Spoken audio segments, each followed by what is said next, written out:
What's going on, everyone? I'm just an average American here today to react and learn about the top 10 weirdest British traditions. I don't mean to sit here and make fun of and judge all the British traditions, or maybe I do.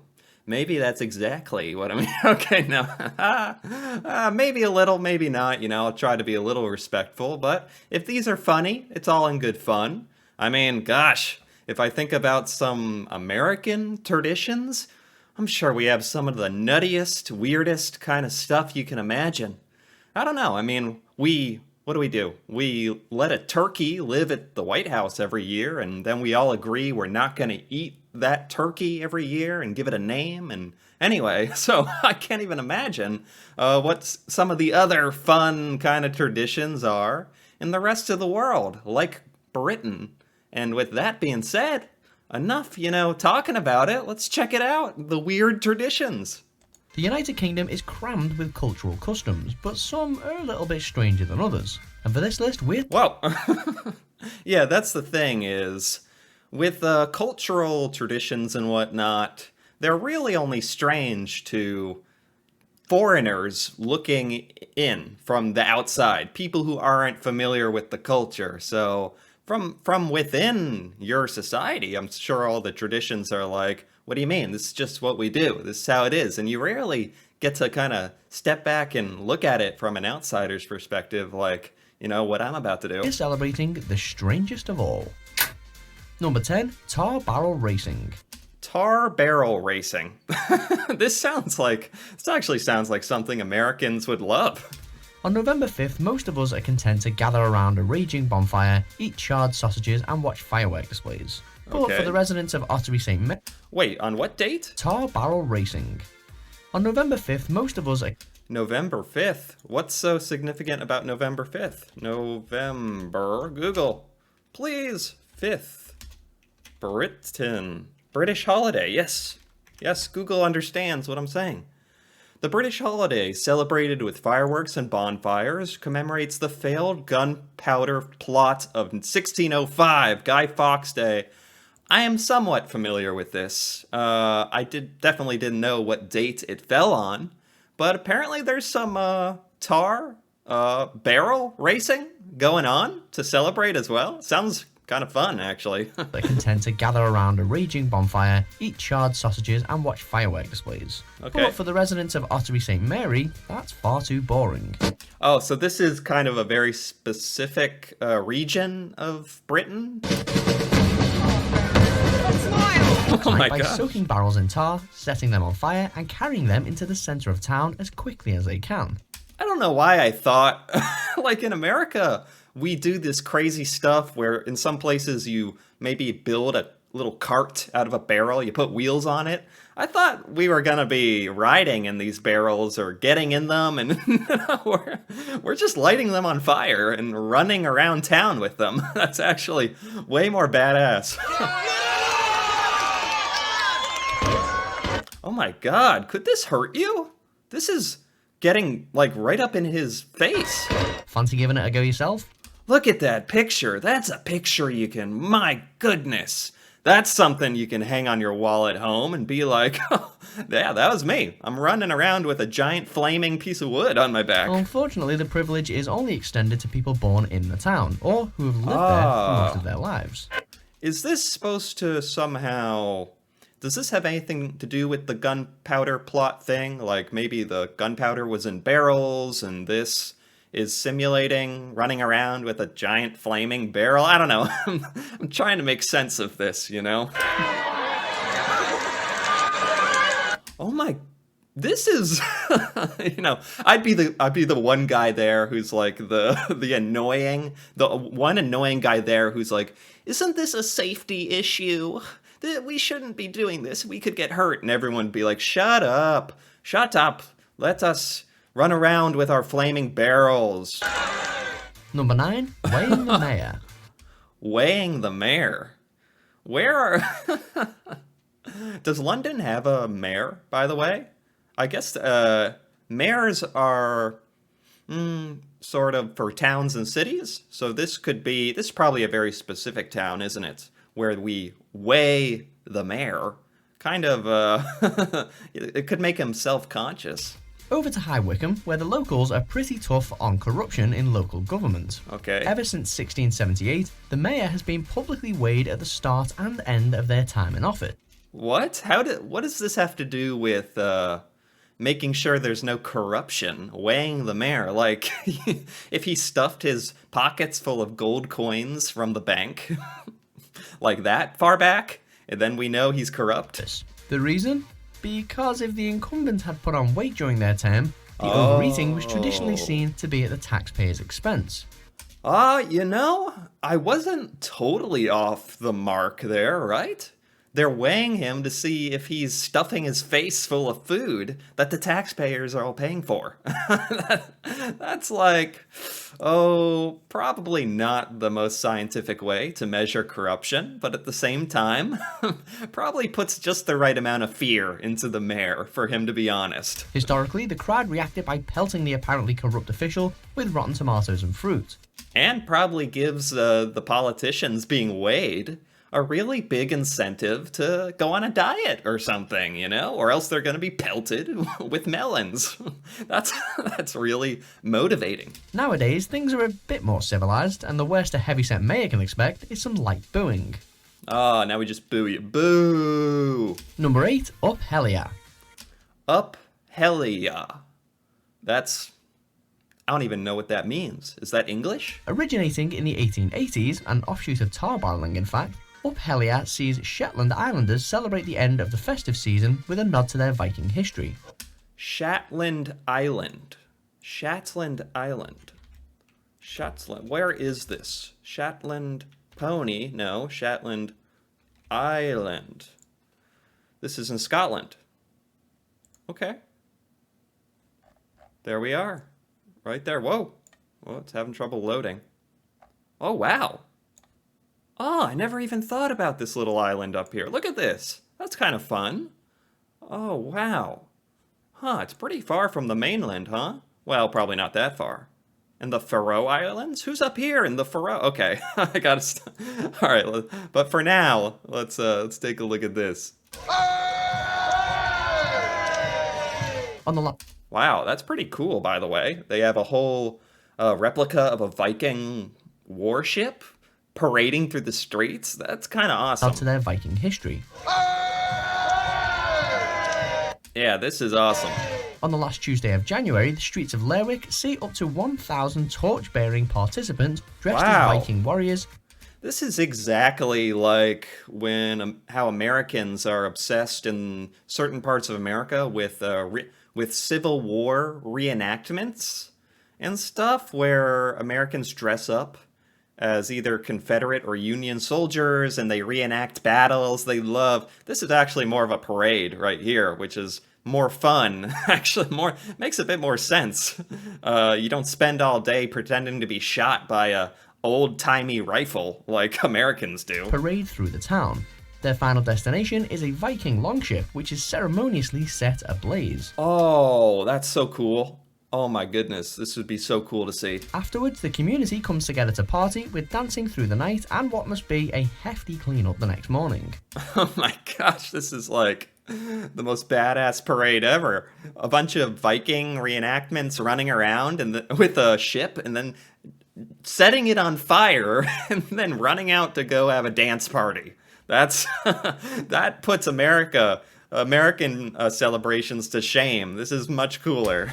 Number 7, bog snorkeling. Bog snorkeling. A bog? Is a bog a body of water that's kind of disgusting? And we're about to go snorkeling in it? Why? Wales next, and if you happen to be in the Neath Arms in... Oh, this is Wales? Planeted Wales one fateful night in 1976, you might have been privy to a conversation between regulars devising the rules for the noble tradition of bog snorkeling. Oh, wow. It's honestly much more civilized than I thought. They're kind of in a line. They have a specially set up path for you to snorkel through the bog. Actually, as far as snorkeling in a dirty puddle would go, this is probably the nicest way to do it. 2, 1, go! Yeah, oh, they're so supportive as well. What does this represent? What's the tradition here celebrating? Usual sport caught on quite quickly. Oh, it's a sport. It's a sport? Is it a time trial thing? And since 1985, Planeted Wells has hosted the International Bog Snorkeling Championships. Oh, that person had a shark fin. I like that. This is like a semi-serious or serious sporting event held in Wales? Interesting. But it's kind of like just a swimming contest when it boils down to it. But it's also fun and kind of unique. And since 1985, Planeted Wells has hosted the International Bog Snorkeling Championships. The Okay. wearing of flippers and snorkels is compulsory, and competitors are required to propel themselves through. Yeah, using a snorkel and flippers in this case actually probably makes it harder because you don't have much room here to swim. Through flipper power alone, Oh, you have to use legs only? Oh no. and competitors are required to propel themselves through flipper power alone. Oh geez. No, I can't participate. My calves would explode if I was only able to do feet flipper power through this. No arms? That actually makes it really, really impressive. Wetsuits are optional, but a shower before Look, most of them are dressing up in fun stuff. That's actually really cool. getting in the car to go back home is not. What? They don't let you quit? What? But a shower before getting in the car to go back home is not. Oh, I thought they were saying that going back home isn't an option. I was like, oh my god, is this about to take a dark turn? You either get in there and do the swim, or you never come back out. No, they're just saying you have to drive home covered in bog water, which is part of the experience, right? Number 6, the International Birdman. Oh, wow. I feel like I've seen stuff like this before, where it's a contest to see what... Look at this guy. He's not having a lot of success there, where you build something that you think can fly, or a lot of the time that definitely is not going to fly, and you drive it off a ramp to see who can go the furthest. Is it a bird? Is it a plane? Almost. It's the International Birdman. This is just... This is what I mean. This guy is just like a cardboard plane with pigs on it. And since 1971, Yeah, he's a good sport. The competition needs people like him to keep it interesting. aviators have been flinging themselves off of piers in West Sussex in various types of unconventional aircraft in Oh, I love this. an attempt to fly the furthest. Originally starting off in Selsey Pier, the Oh, look at this guy taking it all serious. Wow. I mean, you gotta have a couple people who actually try to fly. So it's like a good diversity of stuff that shows up. competition is now held in Worthing and Bognor Regis and is divided into Whoa. 3 classes. Look at him go. Condor class for the accomplished flyers, What? often with hang gliders. Leonardo That guy, there were like 3 times I thought he was going to hit the water. Is he like a pro or something? Come on, this is supposed to be a fun event. Da Vinci class for homemade There we go. inventions, and Kingfisher class for enthusiastic amateurs in fancy dress. Oh, there's different classes? Class for the accomplished flyers, often with hang gliders, and is divided into 3 classes. Ah. Condor class for the accomplished flyers, often with hang gliders, Leonardo da Vinci class for homemade inventions, and Kingfisher class for enthusiastic amateurs in fancy dress. That makes so much sense. That's a good way to do it. They divide it up into different classes, so the people who want to try really hard have hang gliders, and the people who want to have fun can just jump off in superhero outfits and entertain people like me on the internet. So thank you. Number 5, Jack in the Green. Jack in the Green. Is this celebrating the wonder of nature? As part of the May Day celebrations across Britain, which are already pretty strange, May Day celebration. UK. This is a thing. What is it? May Day to promote fertility and new life. This dates back to the Roman era. Huh.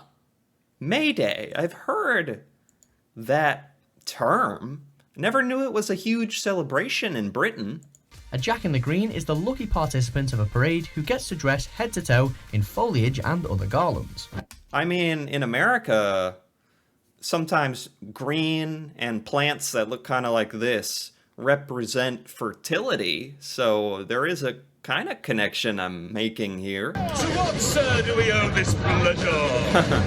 Originating in the 16th century, where competitions between local guilds to create the most elaborate garlands got increasingly out of hand, the event fell out of favour in the early 1900s. However, revivals across the UK from the 1970s onwards mean that the tradition of dressing as a... This guy just went full tree. He's like, no, I'm not putting a bunch of leaves on my coat. I'm gonna be a tree. I'm gonna be a tree. So he wins.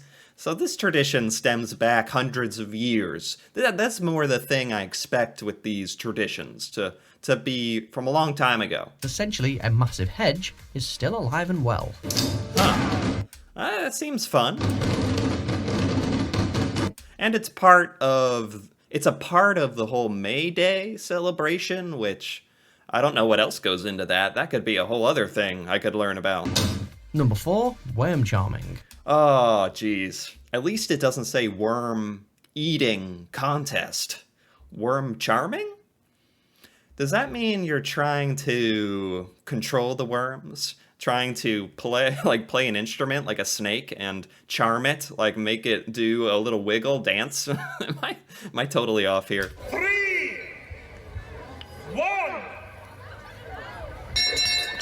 If you Okay. hear worm charming and think of complimenting its new haircut, I didn't even think of that. Charming it. or maybe taking it out to dinner and a West End show, you wouldn't get very far in our next entry. Okay. Worm charming competitions have been happening in the UK Oh, is this a race? No way that it's a worm race. since at least 1980, where contestants try to raise as many worms out of the ground as possible. Well, that's kind of what I was thinking, actually, because of snake charming. Trying to get it to go up out of its jar, or in this case, the worm, out of the ground. How do you make a worm? How do you charm a worm? There are many techniques for this, most of which in some way involve twanging a garden fork to vibrate the soil. Really? And there are world records too, with a 10-year-old girl charming a whopping 567 worms out of the earth in 2009. Oh my gosh. That's like a worm army. I'm scared. How much control over these worms did she have? 500 worms? She can just bang her drum and make them, I don't know. I don't know what she could make them do. Rob a bank or something? Here's a worm! A real worm! You're winning! Number 3, World Gurning Championship. World Gurning Championships. I don't know what the word gurning means. Is that a common word in Britain? Clearly ignoring their mum's advice that if the wind changes, their faces will stay that way, funny face enthusiasts have been gathering for centuries at the Egremont Crab Fair. Wait, this is a funny face contest? Really? I'm surprised there's not something like this in America, actually. This is funny enough to be an American thing. Like a silly, stupid face contest? Is that what gurning means? In order to gain their way to being crowned world champion. With gallant gurners donning a horse collar for their performance, it's a simple premise really, but contestants go to great lengths to get an edge over their opponents. You know what? I respect this because it takes a lot of confidence and a lot of freedom in oneself to get up on stage, to make people laugh, to make a funny face, and completely commit to it. So I actually respect the performance element of this. Harvey Little from Manchester. Oh my gosh. World-renowned gurner Peter Jackman even showed his World-renowned gurner. You can be so good at this that you're famous. Would this be the best thing to be famous for? dedication to the cause by having his teeth removed in 2000 to get What? closer to gurning perfection. Number 2. Wait, the Queen was there. The Queen was like, man, I don't know if you should have removed your teeth for this, but If you, I don't. Teeth removed in 2000. Oh man, she's like, what is going on here? He has a horse saddle on his head and no teeth. I mean, that's why he's champ. That's the commitment it takes to be champ, To get I closer guess. to gaining perfection. Number 2, nettle eating championships. Nettle. Nettle is a plant. Oh geez, I honestly don't know much more than that. That sounds unpleasant. Like in America, I've heard of stinging nettle, a plant that stings you and hurts you. So I hope it's not like that, eating that.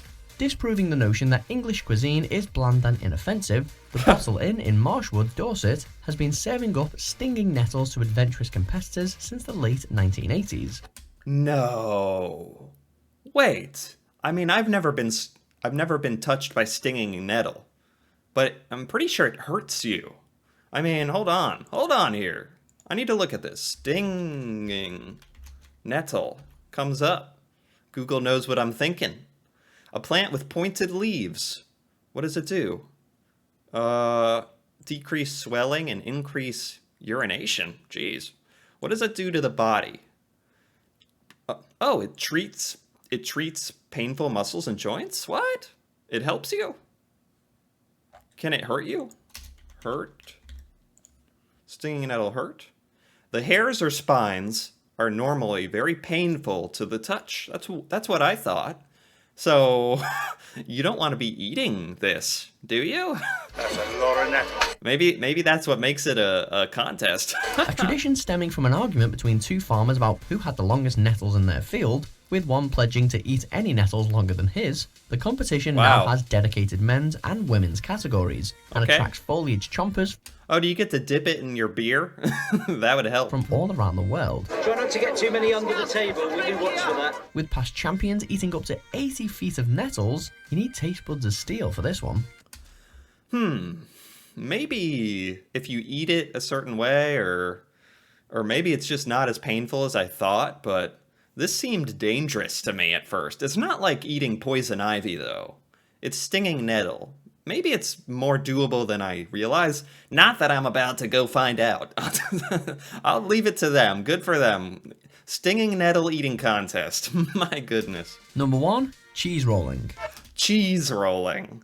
Cheese rolling. Like rolling cheese down a hill? Is it a race? What? How much do you love cheese? What would you do to They're running after it. They're not racing their cheeses. They're sprinting down a hill to run after the cheese. win an entire wheel of it? If your answer is run as fast as you can down an Oh my- incredibly steep hill, then get yourself down to They're like full biting it. They're going head over feet to get this cheese. You can get hurt. You could really get hurt doing this. Brockworth in Gloucestershire, where every year hundreds of cheese enthusiasts hurtle themselves down Look at this hill. This is a steep hill, and everyone's watching you. Cooper's Hill after a wheel of double Gloucester. Oh, some of them are trying to like scoot down the hill. Some of them are just sprinting. They're like, I'm gonna live or die by the cheese race. This health and safety nightmare of an event used to be semi-official and run by an actual committee, but since 2010 it's taken place spontaneously. So Oh, is it like this is too dangerous to have an official like run it? You just have to do like an unofficial contest because God, everyone have to sign waivers or something that the cheese could kill to you. avoid any red tape worries. Yeah. It's balmy British eccentricity at its very best. Look, he has the cheese. Oh man. Gosh, this is actually intense. I mean, getting that cheese when there's an army of people around you all falling over, chaos down the hill, you're tumbling over, and you get that cheese for the year? That would mean a lot, actually. That would actually be impressive. Do you agree with our picks? Oh, I do agree. I liked that. Very nice. I liked that video, Watch Mojo UK. Good list. Oh my gosh. That was intense. These traditions were not only They were strange to me because I've never heard of 99% of these. I kind of remembered that one where you try to jump off a pier and fly. that has been covered in American news at some point, but most of these are just intense, cool parades or races that are actually Americans love this stuff, like these spectacles, a little bit of danger involved in some of these, just the right amount of danger or intensity. Americans would really like all of these traditions. These were cool. And like they're based on things that kind of started out hundreds of years ago in most cases and are continued on till today. That one guy was dressing up like a tree still for May Day. The Birdman, bog snorkeling. What else? The worm charming, where you could take over the world with your worms. Funny faces, nettle eating, and cheese rolling. My God, this is way cooler than American traditions. I'll say that much. Okay, I really enjoyed that. And if you enjoyed this video, feel free to give it a like or leave a comment. And if you're interested in more videos like this, me reacting to British and UK culture and events and stuff I've never seen ever, feel free to subscribe for more. And until then, thanks for watching and see you next time.